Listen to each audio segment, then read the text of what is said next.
1차 시 무엇을 팔 것인가? 여기 김고객이라는 사람이 있습니다. 전동 드릴을 사려고 공구상해를 갔죠. 근데 이 김고객 씨는 왜 전동 드릴을 사려고 할까요? 최신식 전동 드릴을 사서 SNS에 자랑하려고 살까요? 전동 드릴 수집가일까요? 네, 그럴 수도 있지만 우리는 보통 벽에 직경이 5mm나 10mm의 구멍을 내기 위해서 전동 드릴을 사죠. 다시 말하면 드릴 자체는 구멍을 뚫기 위한 수단이지 목적이 아닙니다. 만약에 전동 공구를 만드는 업체가 구멍을 잘 뚫는 도구가 아닌 그냥 다기능 전동 드릴을 제조한다면 사업에 실패하기 십상입니다. 그건 고객이 무엇을 원하는지에 초점을 맞추는 게 아니고 자신들이 만들고 싶은 것을 만드는 거니까요. 즉 시장과 고객의 니즈는 외면하고 자신들이 개발하고 싶은 상품 개발에만 초점을 맞추고 있기 때문이죠. 마찬가지로 생각해 봅시다. 화장품을 왜 살까요? 예쁜 케이스나 향 때문이 아니고 아름다워지기 위해서입니다. 프로젝션 TV나 대형 벽걸이 TV는 벽면의 장식을 위해서가 아니고 편안한 집에서도 영화관에서 느끼는 대형 화면이 주는 즐거움을 사는 겁니다. 기업은 단순히 드릴, TV, 화장품 같은 겉으로 드러나 보이는 제품이나 서비스를 팔려고 하지 말고 눈에 보이지 않는 아름다움, 즐거움, 신뢰 같은 무형의 가치와 편익을 고객에게 제공해야 합니다. 미국의 유명한 작가이며 연설자인 존 맥스웰은 이런 말을 했어요. 사람들이 꿈을 이루지 못하는 한 가지 이유는 그들이 생각을 바꾸지 않고 결과를 바꾸고 싶어 하기 때문이다. 저는 이것을 영업에 적용하여 이렇게 말합니다. 셀러들이 영업에 성공하지 못하는 한 가지 이유는 그들이 영업에 대한 생각을 바꾸지 않고 고객이 상품을 구매하도록 결과만 바꾸고 싶어 하기 때문이다 라고 말이죠. 기업의 생존 부등식이라는 개념이 있는데요. 고객에게 제공하는 가치, 영어로 밸류가 고객이 지불하는 가격 프라이스보다 커야 합니다. 수식으로 표현하면 VP는 0보다 크다 이렇게 되겠죠. 그리고 이 가격이 제조원가 카스트보다 커야, 즉 P, C는 0보다 커야 기업은 살아남을 수 있습니다. 이것을 기업의 생존 부등식이라 부르는데 정리하면 밸류는 프라이스보다 크고 프라이스는 카스트보다 커야 합니다. 즉 세 가지 요소인 가치, 가격, 원가.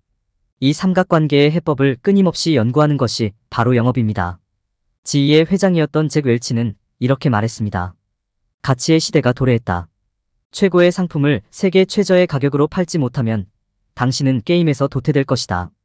고객을 잃지 않는 최선의 방법은 고객에게 더 많은 것을 더 낮은 가격에 제공하는 방법을 끊임없이 강구하는 것이다. 이렇게 가치 창조의 중요성은 아무리 강조해도 과하지 않습니다. 그럼 이렇게 고객이 원하는 것을 주려면 우선 상담에서 잘 설득을 해야 하는데 어떻게 설득해야 효과적일까요? 이럴 때 찾아야 하는 게 고객 가치인데요. 지금부터 설명할 4가지 가치가 고객에게 설득력을 높이는 가치 드라이버입니다. 첫 번째는 고객이 인식하지 못한 문제입니다. 고객한텐 문제가 있는데 정작 본인은 모르고 있는 것을 말합니다. 이런 문제를 그대로 방치하면 이 문제가 점점 커지고 확산되어 다른 영역에서 더 큰 문제가 생기거나 나중에는 감당하기 어려워질 수도 있죠. 그러니까 고객에게 이런 문제를 알려주는 것이 설득력을 높여줍니다. 둘째는 고객이 보지 못한 문제인데요. 이것은 고객사 내부에 이미 오래전부터 발생된 문제로 고객은 아직까지 이 문제를 제대로 보지 못하는 겁니다. 아마 그 이유는 문제에 대한 관심이 없거나 외면하고 싶거나 문제의 중요성을 간과하기 때문이겠죠. 따라서 셀러는 고객에게 이런 문제들을 인식시키거나 알려주어야 영업 성공률을 높일 수 있습니다. 셋째는 고객이 예상치 못한 솔루션인데 이것은 고객사가 가진 심각한 문제를 효과적으로 해결할 수 있는 솔루션을 의미합니다. 고객이 이미 예상한 솔루션보다 예상하지 못한 놀라운 솔루션을 셀러가 제공하는 거죠. 당연히 고객을 설득하는데 더 효과적으로 작용합니다. 마지막으로는 이점 제공자입니다. 이점이란 우리가 제공하는 솔루션이 고객 욕구에 부합될 때 고객이 얻을 수 있는 혜택을 말합니다. 그러려면 우리가 제공하는 솔루션이 반드시 고객의 니즈와 부합되거나 매칭되어야겠죠. 따라서 셀러는 자신이 가지고 있는 솔루션을 지금 상담하고 있는 고객에게 부합시킬 수 있는 고객 니즈를 찾고 발굴해야 합니다. 이렇게 고객 니즈를 바로 찾아서 그들이 원하는 솔루션을 제공할 수 있는 사람을 우리는 프로 수준의 셀러라고 부릅니다. 자, 그러면 우리는 어떻게 영업을 해야 할까요? 이 고민의 시작이야 말로 셀러의 역할과 책임의 시작일 텐데요. 우리가 흔히 말하는 프로 수준의 셀러는 이러한 가치 드라이버를 재빨리 인식하고 고객의 니즈에 부합되는 최적의 솔루션을 제공합니다. 고객과 상담하기에 앞서서 고객의 근본적인 문제, 즉 가치 드라이버가 무엇인지 한번 생각해 보시는 건 어떨까요? 그리고 고객의 문제와 니즈를 해결하기 위해서 무엇을 어떻게 제공할 것인가? 이런 질문을 던지고 그것에 대한 여러분만의 확실한 답을 찾는 것이 무엇을 팔 것인가의 출발일 겁니다. 여러분은 지금 고객들에게 무엇을 팔고 있나요? 상품이나 서비스인가요? 아니면 고객 맞춤식 솔루션인가요? 다음을 잘 생각해서 적어보시는 걸 오늘의 미션으로 하겠습니다. 1. 여러분이 취급하는 상품이나 서비스가 무엇인가요? 2. 상품이나 서비스는 누구에게 필요한가요? 3. 고객이 이것을 반드시 사용해야 하는 이유는 뭔가요? 4. 여러분, 경쟁사와의 차별성은 뭔가요? 본강의 이 고객이 구매하는 원칙을 이해해라. 이번에는 고객이 구매하는 원칙이 무엇인지에 대해 알아보도록 하겠습니다. 고객은 언제 어떻게 구매를 결정할까요? 이것만 알아도 영업 성공률이 정말 높아지겠죠. 고객은 어떨 때 사려고 하고 어떨 때 안 사려고 할까요? B2C 영업에선 단순히 상품을 소유하고 싶어서 살 때가 많이 있습니다. 자기만족이나 남에게 보여주기 위한 과시용으로 고가품들을 구매하기도 하죠. 하지만 B2B 영업은 많이 다릅니다. 단순히 갖고 싶다고 사지 않습니다. 그것보다는 그 상품을 통해 다른 가치가 있는 새로운 것을 만들어서 자기 고객에게 되팔기 위한 목적으로 구매합니다. 그러면 고객이 구매를 할지 안 할지 어떻게 결정할까요? 바로 앞에서 말했듯이 가격 대비 얻을 가치가 높아야 합니다. 경쟁사 상품이 줄 수 없는 자사만의 차별성이나 고객 가치를 전달해야 합니다. 이것이 바로 고객을 움직이는 원동력, 즉 고객이 구매하는 원칙이라고 볼 수 있죠. 다시 한번 질문을 드리겠습니다. 그럼 고객에게 전달할 수 있는 자사만의 차별성과 고객 가치를 어떻게 만들 수 있을까요? 제가 만났던 셀러들은 대부분 고객 가치를 회사나 마케팅팀에서 개발해줘야 한다고 생각합니다. 그런데 고객마다 원하는 건 모두 다르기 때문에 이건 직접 고객을 만나는 셀러만이 발견할 수 있습니다. 마케팅팀은 고객을 직접 만나지 않기 때문에 알 수도 없고 알지도 못합니다. 그래서 셀러가 직접 고객 가치를 찾아내야 합니다. 그 이후 마케팅팀과 원활한 커뮤니케이션과 협업이 필요하겠죠. 고객 니즈는 고객에게 직접 물어보는 방식이 물론 제일 좋지만 막연하게 물어봐서는 여러분이 원하는 답을 듣기 어렵습니다. 고객은 여러분이 듣기 원하는 답을 솔직하고 투명하게 해주지 않기 때문이죠. B2B 영업에서는 고객이 내부적으로 정한 결정 기준을 바탕으로 구매 절차를 진행합니다. 예를 들면 가격, 성능, 납기, 레퍼런스 등을 들 수 있죠. 셀러는 그들이 무엇에 중점을 두고 있는지 정확히 파악하고 충족시켜야 영업을 성공시킬 수 있습니다. 이 부분이 셀러로서는 정말 어려운 미션일 겁니다. 그걸 어떻게 찾아내고 충족시킬 수 있을까요? 먼저 적절한 질문을 사용해서 고객이 무엇을 원하는지 빠르게 탐색하고 셀러만의 차별성을 개발해서 고객이 원하는 것을 설득력 있게 전달하는 겁니다. 그 다음 우리 제품의 장점이 고객의 이점과 연결되도록 상담해야 합니다. 여러분의 상품이 아무리 많은 장점을 가지고 있어도 이것이 고객의 니즈에 부합되지 못하면 절대로 이점이 될 수 없다는 말입니다. 이런 부분을 고려하지 않고 고객에게 내 상품의 장점만 설명하고 판매하려 드니 고객에게 저항이 일어나는 것이죠.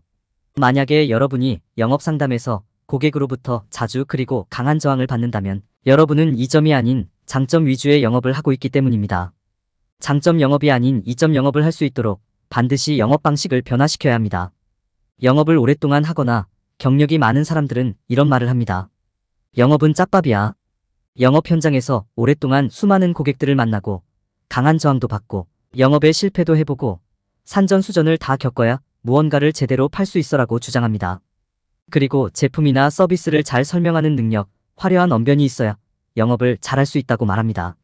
그래서 보험사에서는 셀러들에게 보험 상품을 고객들에게 어떻게 설명하면 좋은지 설명하는 화법과 상품에 대한 설명서를 말하고 전달하는 교육과 훈련을 시킵니다. 하지만 잘 설명하는 능력이나 화려한 언변이 있다고 해서 많이 파는 능력이 있는 셀러가 되지 못합니다.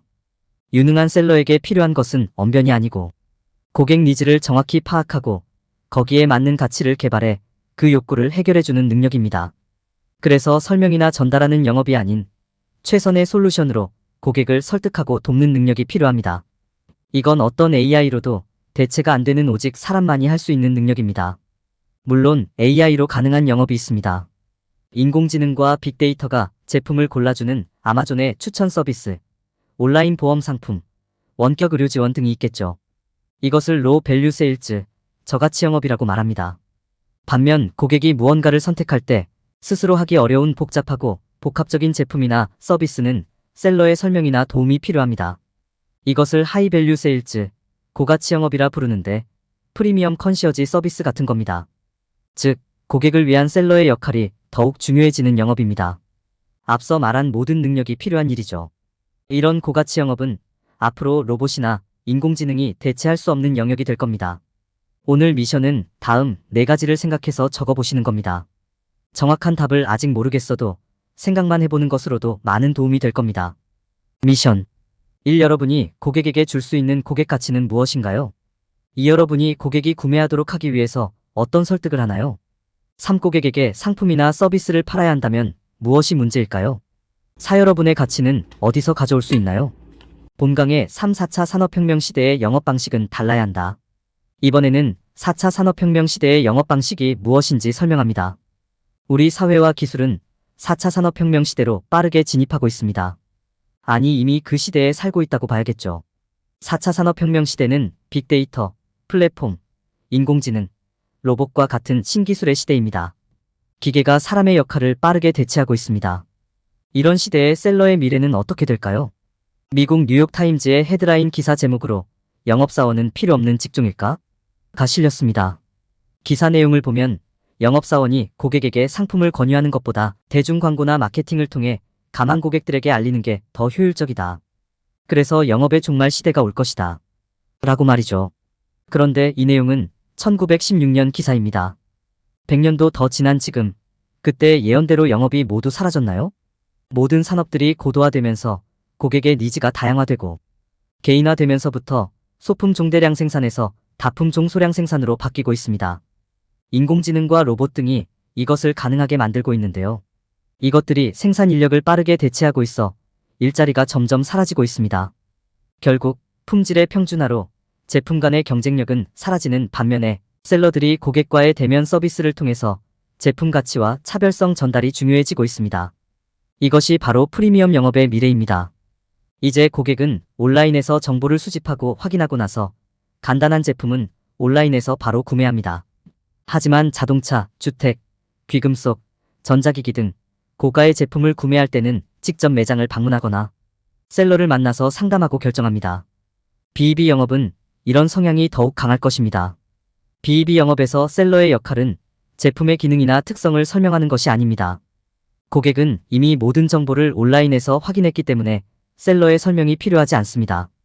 따라서 앞으로 더 중요해질 셀러의 역할은 고객과의 상담에 있어서 고객이 가진 궁금증이나 우려를 구체화하고 세분화하여 고객에게 줄 수 있는 고객가치 제한이나 차별화를 줄 수 있는 이점을 제공하는 것입니다. 모먼트 오브 트루스라는 용어가 있습니다. 이것은 진실의 순간이란 뜻으로 고객이 회사나 상품에 대한 이미지를 결정하는데 단지 15초 내에 완료된다는 말입니다. 15초 안에 영업의 성공 여부가 결정된다는 건데요. 그 정도로 셀러의 상담 능력이 중요한 것을 말해줍니다. 여러분, 스마트 영업이라고 들어보셨나요? 영업 능력과 과학기술이 융합된 것을 스마트 영업이라고 부릅니다. 화장품 회사인 아모레 퍼시픽은 피부 상태를 측정하는 기기와 이것과 연동된 모바일 앱을 제공하는데 기존에는 화장품만 팔았지만 이제는 피부 관리와 피부 트러블을 예방하거나 해결하는 토탈 솔루션을 제공하는 것이죠. 이런 것이 바로 스마트 영업입니다. 여러분은 이 스마트 영업이 준비되었나요? 이런 스마트 영업을 하려면 빅데이터, 인공지능, 모바일, 사물 인터넷, 클라우드 등 신기술에 익숙해져야겠죠. 미래 시대의 영업에서 생길 두 번째 변화는 영업과 컨설팅이 융합된 종합 컨설턴트 개념입니다. 앞으로는 단순한 상품 판매가 아니고 고객의 문제를 해결하도록 돕는 역할을 하는 컨설턴트가 각광을 받게 될 겁니다. 여러분이 이런 컨설턴트가 되어야 하는 이유입니다. 국내 생활가전 렌탈 회사인 코웨이는 512개 센서가 내장된 전문 체압 분석 장비를 가지고 고객을 방문하여 고객의 신체 조건을 분석하고 거기에 맞는 최적의 매트리스를 추천하는 오토 매칭 서비스를 제공합니다. 이것을 엔지니어가 하는 게 아니고 셀러들이 하고 있습니다. 고객을 직접 만나는 대면 영업과 상담을 통해야 하니까요. 지금까지의 내용을 종합해 볼 때 앞으로 변화될 영업 방식을 크게 3가지로 정리해 볼 수 있을 것 같은데요. 첫째는 제품 설명을 논리적으로 잘하는 것을 넘어 고객의 문제와 욕구를 정확히 파악하고 가장 적합한 고객 가치와 솔루션을 제공해야 합니다. 시대가 발전할수록 이 역할은 더욱 부각될 겁니다. 둘째, 영업이란 제품을 판매하는 것으로 종료되는 게 아니라 제품을 사용하는 모든 과정과 전체 사용 주기를 케어하고 관리하는 컨설팅 영역으로 개념이 확장됩니다. 마지막으로 셋째, 이런 영업 능력은 로봇이나 인공지능이 당장 대체하기는 어렵습니다. 오직 여러분만이 할 수 있는 역할입니다. 이것은 대체 불가능한 역량입니다. 4차 산업혁명 시대는 사람들의 삶과 기술만 빠르게 바꾸고 있는 게 아닙니다. 고객의 선택 기준과 구매 방식에도 지대한 영향을 주고 있으며 이것이 셀러들의 역할과 영업 방식의 변화를 요구하고 있습니다. 지금 여러분은 새로운 영업 방식이 변화되는 시대를 어떻게 준비하고 있나요? 감사합니다. 미션 1인공지능이 지배하는 시대에서 여러분은 어떻게 살아남을 생각인가요? 이 여러분이 인공지능보다 우수한 것은 무엇이 있을까요? 3인공지능으로 모든 것이 자동화되는 미래에 여러분은 어떻게 세일즈를 할 생각인가요?